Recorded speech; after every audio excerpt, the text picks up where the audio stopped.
Okay, in this video I'm going to be discussing three different AR-15 trigger guards made by Spikes Tactical. The first one is the standard trigger guard that comes with most Spikes Tactical rifles, as well as it comes in their standard lower parts kit.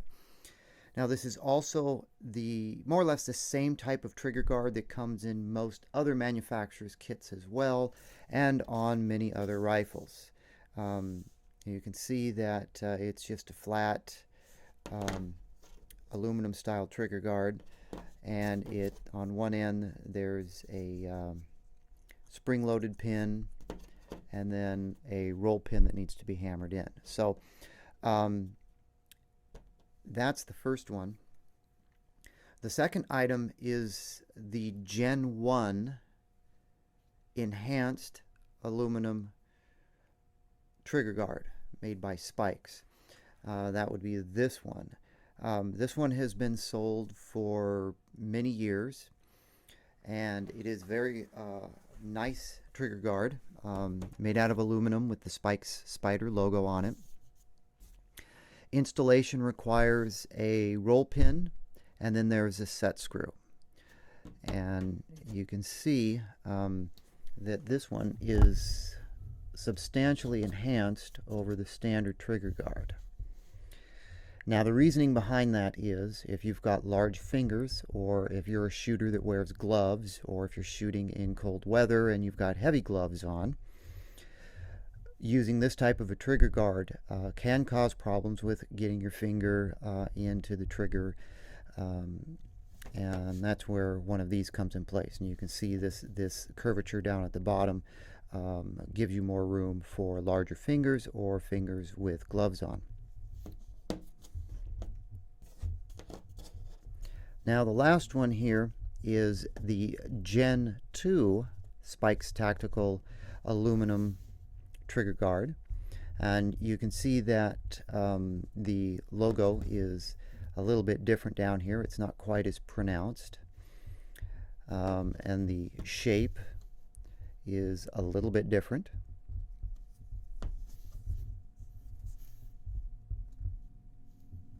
I guess I should hold these both in the same position.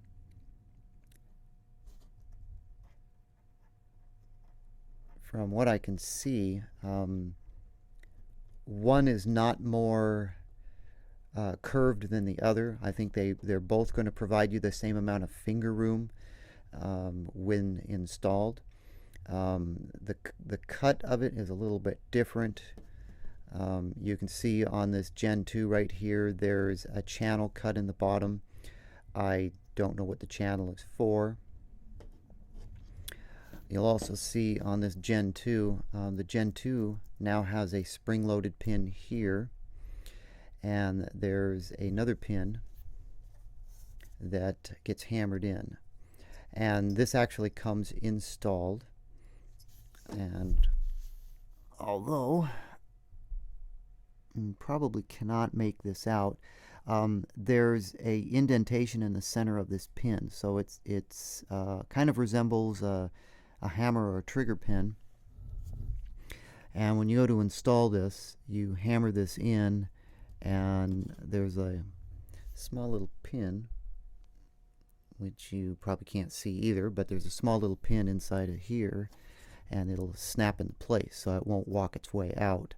So sort of like an enhanced roll pin, and so it's an interesting change in the design. Also on the Gen 2, on the bottom here, these little caps are actually little rubber plugs, and I'm not sure why those are there either. That might be to make the fit a little bit better on multiple different types of lower receivers, because I've not actually installed this. This is something new that I just got. So I've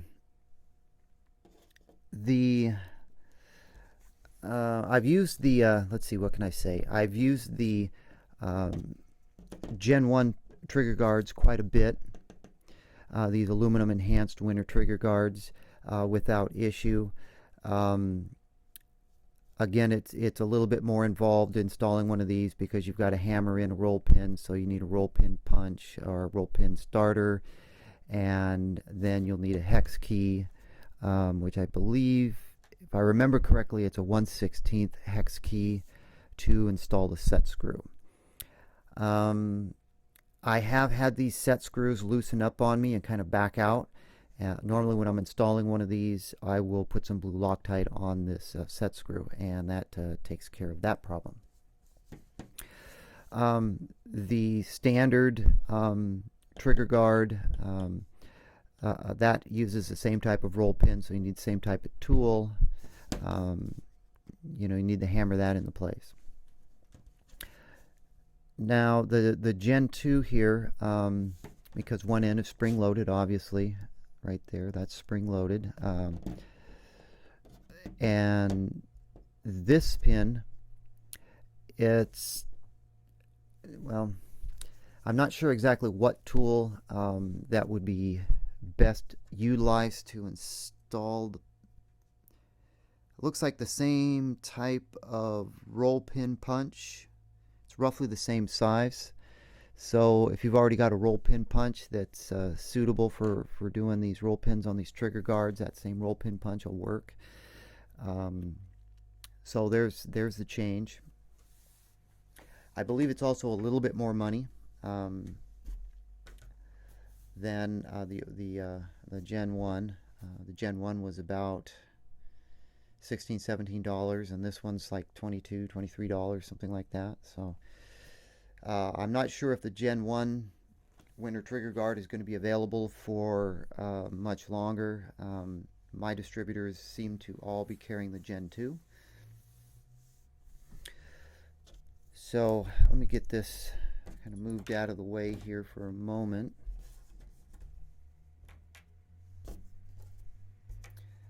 And I've got a lower receiver over here, and this particular lower receiver has a polymer trigger guard. It's a Magpul polymer trigger guard on here, and the Magpul one you can see is somewhat enhanced as well. There's a curvature on that, so you can get a larger finger into the trigger, or a larger finger with a glove on it. And for comparison, if I were to line this standard trigger guard up, pretty much that's where it would be, you can get a pretty good idea of the enhanced shape of the Magpul, and the amount of space, the extra space that gives you for clearance with larger fingers and gloves. And if we take a Spikes Tactical, kind of placing it roughly in the same position. It's kind of hard for me to place it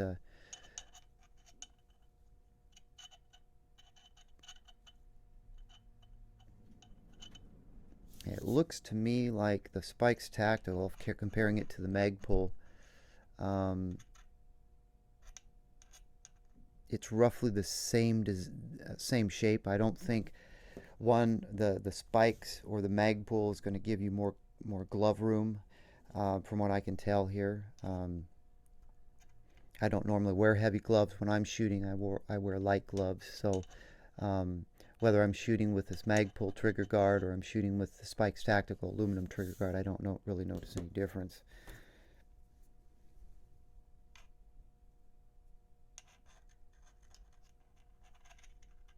Yeah, the same with the Gen 2. They appear to provide the same amount of clearance. There's just some exterior cosmetic changes.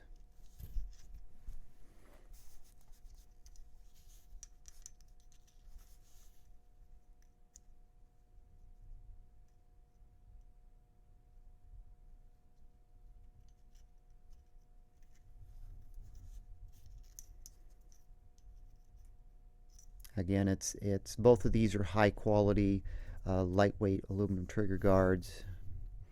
I do like the spring-loaded pin on the Gen 2. I think that's a good idea. These little rubber buffers obviously are placed there. It's designed that way, and they're placed there for a reason. I don't, unfortunately, I don't know. And I don't know why that channel is cut in there either.